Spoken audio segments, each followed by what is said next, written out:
One of the mistakes I made early on when managing sales teams was not tracking return on ad spend per closer on the team. Because you know how much it costs you from marketing to generate a call on the calendar, but when was the last time you actually looked at the return on ad spend from one closer to another? And that is what should dictate who gets the most calls, not just availability or close rate.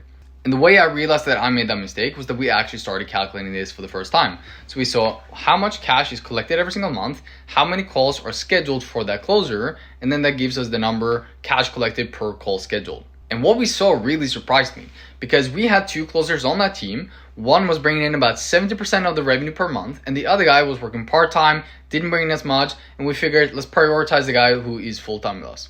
But that is where we were completely wrong, because once we looked into this number, one of the guys, the one who was part-time, he actually had a 50% higher cash collected per call that ended up on his schedule. So even though the other guy was taking more calls, bringing in more deals, and actually bringing in more of the total cash, the return was not as good. And so what we did was just going into the settings, we set the part-time guy as the priority. We wanted to make sure that before we start sending calls to the other guy, we are packing as much into the guy who's working part-time as possible, because that's where the highest return on ad spend is going to be, which gives us a little bit of a boost in the total ROAS across the board.